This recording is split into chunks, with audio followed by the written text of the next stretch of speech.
తెలంగాణలో సరస్వతి నది పుష్కరాలు ప్రారంభమయ్యాయి.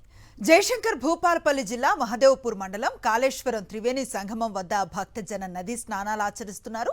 రాత్రి 10:45 బృహస్పతి మిథున రాశిలోకి ప్రవేశించడంతో సరస్వతి నదికి పుష్కరాలు ప్రారంభమైనట్లుగా పండితులు పేర్కొన్నారు.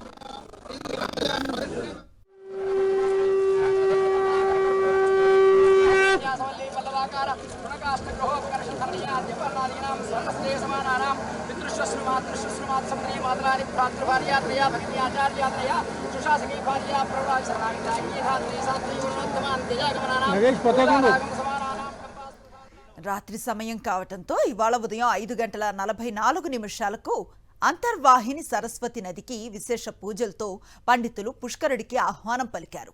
కాళేశ్వర ఆలయం నుంచి మంగళ వాయిద్యాలతో నదికి వెళ్లి గణపతి పూజతో కార్యక్రమాన్ని ప్రారంభించారు. నదిలో నీటికి పంచకలశాలతో ఆవాహన పూజను నిర్వహించారు. పుష్కరునికి చీర సారెతో ఒడిబియ్యం, పూలు, పండ్లు సమర్పించారు. తర్వాత భక్తులందరూ పుష్కర సంకల్ప స్నానం చేశారు.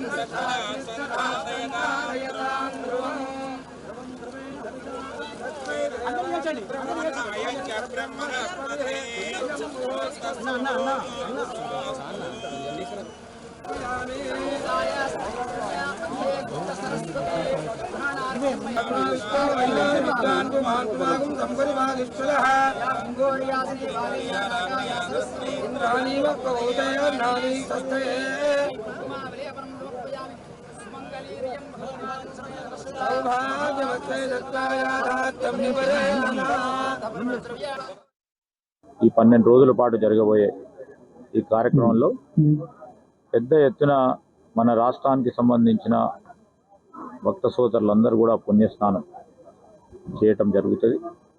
దానికి సంబంధించి కూడా పక్క రాష్ట్రానికి సంబంధించి ఇటు మహారాష్ట్ర, ఛత్తీస్గఢ్, ఆంధ్రప్రదేశ్ రాష్ట్రాలకు సంబంధించిన అనేక మంది భక్తులు సరస్వతి పుష్కరాల సందర్భంలో కాళేశ్వర ముక్తేశ్వర స్వామిని దర్శించుకొని వారి పుణ్యస్నానం చేసి దర్శనం చేసుకొని పుణ్యం గావించాలని ఆ భగవంతుని ప్రార్థిస్తూ భక్త సోదరులందరూ మరి అధికార యంత్రాంగాన్ని సంబంధించి వేలాది మంది భక్తులు వస్తా ఉన్న సందర్భంలో ఆ భక్త సోదరులందరూ సోదరిమణులందరూ కూడా ఈ కార్యక్రమంలో పాల్గొని అందరికీ కూడా సహకరించాలని కోరుతా ఉన్నాం.